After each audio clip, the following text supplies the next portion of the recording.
Assalamualaikum warahmatullahi wabarakatuh. Perkenalkan, nama saya Lailatul Alfia, kelas 12 MIPA 2.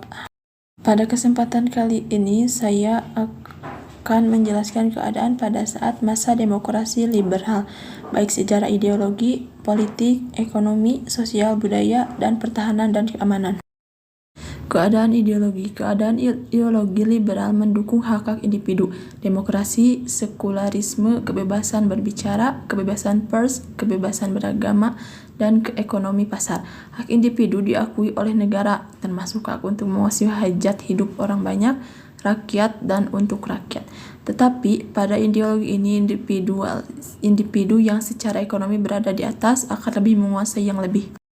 Keadaan politik. Sistem politik pada masa demokrasi liberal banyak mendorong berkembangnya partai-partai politik, karena demokrasi liberal menganut sistem multipartai.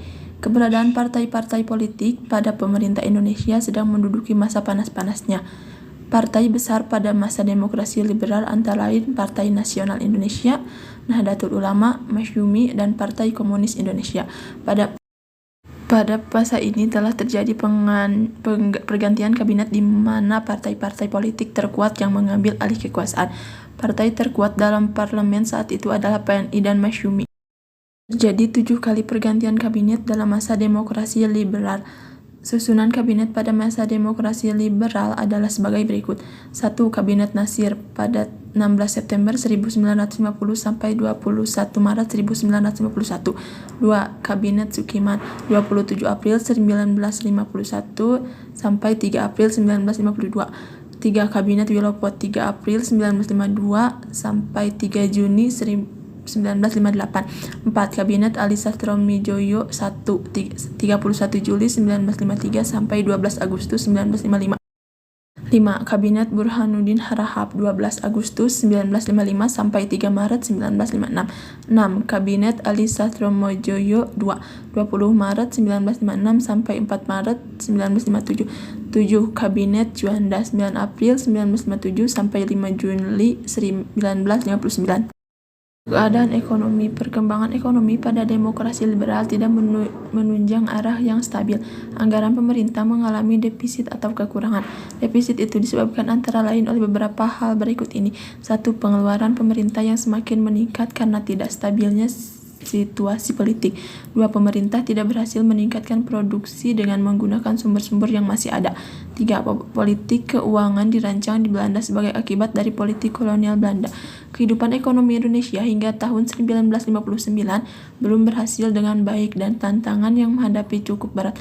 Upaya pemerintah untuk memperbaiki kondisi ekonomi adalah sebagai berikut. 1. Gunting Syafruddin. 2. Gerakan Benteng. 3. Nasionalisasi The Zapasek Bank. 4. Sistem ekonomi Alibaba. 5. Musyawarah Nasional Pembangunan. 6. Rencana Pembangunan 5 tahun. Keadaan sosial budaya. Masa demokrasi liberal nyata merupakan perubahan drastis terhadap bentuk negara dari bentuk demokrasi Pancasila ke bentuk parlemen yang mengadopsi kebudayaan Eropa. Pada periode demokrasi liberal juga muncul sejumlah revolusi sosial di berbagai daerah. Revolusi muncul sebagai desakan masyarakat untuk pembentukan pemerintah yang pro-rakyat dan menolak bentuk pemerintah yang dianggap sebagai perpanjangan tangan dari kolonial. Keadaan pertahanan dan keamanan. Keadaan pertahanan dan keamanan dalam kurun waktu 1950 sampai 1959 terjadi banyak pemberontakan dan gerakan separatisme yang dipicu oleh berbagai macam faktor. Pemberontakan yang terjadi pada masa demokrasi liberal yaitu A. Gerakan yang didalangi Belanda, pemberontakan APRA di Jawa Barat, pemberontakan Andi Agis di Sulawesi Selatan, pemberontakan RMS. B. Gerakan yang didalangi DITI di Jawa Barat, di Sulawesi Selatan, di Aceh, di Jawa Tengah. C. Gerakan yang didalangi kelompok lain, gerakan PRRI Permesta.